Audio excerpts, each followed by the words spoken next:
You're changing. Right now, in this very moment, you are changing. Not dramatically, not all at once, but quietly in the ordinary choices you make every day. The question to ask yourself is not whether you are becoming someone new, but rather whom you are becoming. In a society like this one, where new self-help crash courses and gurus are popping up all over the internet, with regurgitated slop that becomes even more complicated and hollow each time it's brought forth, genuine answers to problems regarding honest desire for self-improvement and quote-unquote success in its many forms can be hard to come by. However, as with many things, simply looking at history can often present a better solution than a lot of the modern advice around you see today. One such piece of advice comes from Aristotle, who once explained that you are not the sum of your intentions or your thoughts, but rather your actions. Aristotle said, "You are what you repeatedly do. Excellence, therefore, is not an act, but a habit." The most profound thing from this quote is its prevalence to today's society as a solution for many of the issues people are currently facing regarding individual growth or self-improvement. What this quote proposes is something I call observable character, which is the outward expression of our inward character. This is our habits. Our habits are like a mirror for what is inside. They are the clearest picture of who you are and who you're becoming. This also makes them the most significant thing that you can control to directly shape your current self or your future self. Therefore, examining your habits is the single most important act that you can do to have a say in your present and your future. So if your habits are the mirror for who you are internally, then potentially the most destructive thing you can do is to live in habitual cruise control, living your life with apathy or just ignorance of your habits. Failing to reflect on your habits is like having an ache or a lump or something on your body you know you should get looked at, but you continue to refuse or procrastinate. Maybe it's out of dread of getting horrible news or it being worse than you thought, or maybe it's just simply out of indifference or ignorance. But regardless, continuing to refuse getting it looked at means that you won't know, and therefore you can't catch something early before it becomes worse. Maybe there isn't anything wrong. Maybe there's actually really good news. You figure out because of your checkup that you are actually healthier than you thought. And you can afford, as a result of that, to have a nice cheat meal instead of fear-mongering yourself out of nights out with friends. Your habits are the same thing. Maybe your refusal is because you are afraid of seeing yourself in your truest colors, or maybe it's a genuine case of apathy.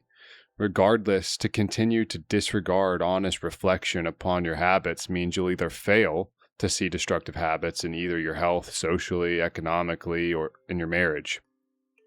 Or on a positive note, maybe you are super stressed or worried about failing all the time, but upon further reflection, you actually have beneficial habits and you're moving in the right direction. You need to be aware of your habits before you self-implode and deconstruct all the positivity in your current habits. James 1:22, one of my favorite verses, says that you should not merely listen to the word and so deceive yourselves, but do what it says. The brilliance of this Bible verse is that it recognizes the human nature that is so common among self-help communities today, and that is to listen, watch, and absorb all the guru advice in the world, even if some of it is genuinely good and we never apply it. The whole system of self-help today is designed to keep you watching, to keep you absorbing and reading, but never actually escaping. Just stuck consuming over and over and over again, but never actually improving.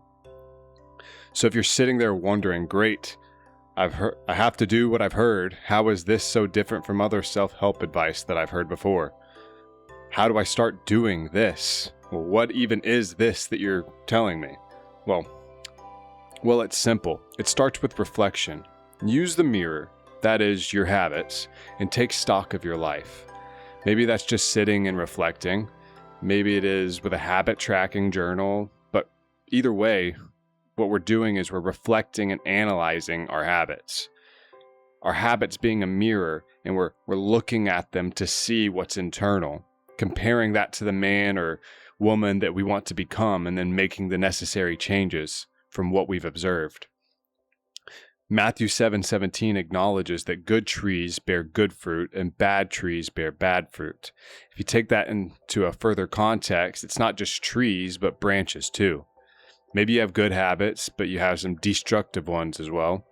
Those are areas that you need to prune, and through diligent work, they'll grow back better, more beneficial branches, or in this case, habits.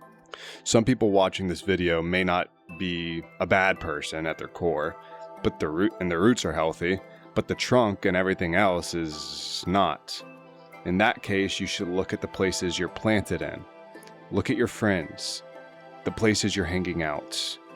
Are you staying out late? Are you being influenced by the wrong people to do the wrong things, even though you at your core know these things aren't right? And it's not even just a moral and ethical context, but it's a aspirational one as well. Where do you want to go? Are these friends or these habits, are they taking you where you need to go? You may not be just a lazy, unfruitful person, but certain habits are holding you back in life. Sometimes the key to changing the habits that you have starts with finding the root cause and working from there. This is where all the good things you want from life begin. Acknowledging your habits. Use the mirror. Notice the small habits, like thoughts you say to yourself. The bigger habits as well, like drinking too much or staying up too late. There are an infinite number of habits, internally and externally, that you could reflect upon, and you'll likely be incapable of recognizing them all, but start somewhere. I'm sure the ones that need changing truly will be obvious to many of you.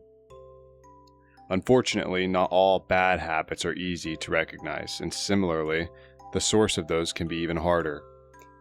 That's why a great tool and new constructive habit would be to start keeping a journal of some sort and making daily reflection a consistent thing to have in your routine and aid you in picking up on negative habits. There is no benefit in recognizing our bad habits if it is done without intent to correct, but not only intent, action as well. Constantly recognizing all the things you do wrong can and will become toxic if it is not met with positive action, and also a recognition of the things you do good as well. As mentioned before, you won't be able to recognize all of your bad habits, nor will you be perfect at fixing them. Some habits will be harder to change than others. Many of them may take a long time to truly break and replace. Of course, there are some common sayings on how long it takes to create or break habits, and while those can be starting measures or goals for you to reach, please don't hold on to those as some sort of God-given prophecy for when your cursed affliction will magically vanish into the aether. I'd strongly recommend tracking your habits. But bear in mind, the time it takes to create and break habits will ultimately vary based on habits and the individual. Giving yourself patience and grace, but being honest with yourself is what will be your biggest strength. The habits will break and new ones will form, but in the meantime, living with intention is the key. You are what you repeatedly do. Even if the things you want to do and be are not instinctual yet, repeatedly doing them with intention is enough, and eventually you will not even need to think about them anymore. So have patience, don't lose heart, but be emboldened by the fact that you can be or do the things you want to do. All it takes is repetition and patience, and you can escape the endless cycle of discouragement you may find yourself in. You're changing right now. I want everyone to recognize this simple fact that you are, in fact, changing, whether we like it or not. We're always changing, and we always will be changing, because we're constantly living in action and decision. Inaction and indecision are also, by default, actions and decisions themselves. So we're always living in a constant state of changing because of these actions. Every second of your life, your habits, both conscious and subconscious, are driving you to act as the man you are now and to become the person you will become. You can either take a backseat role and let this take you wherever, or you can have a say in who you will be. I encourage you to reflect on your observable character. Take stock of the man you are and have the courage to claim ownership of your life. Aristotle understood that to achieve excellence, you must not perform a single act, but build through repeated action. The first step in this is to simply recognize your habits. The mirror is available to you, but will you choose to reflect on who or what is looking back at you? Hopefully, someone watching this can receive something from this. If you did, please leave a like or comment. I want to hear your thoughts, and if you feel so encouraged to leave or hit that subscribe button. Thanks.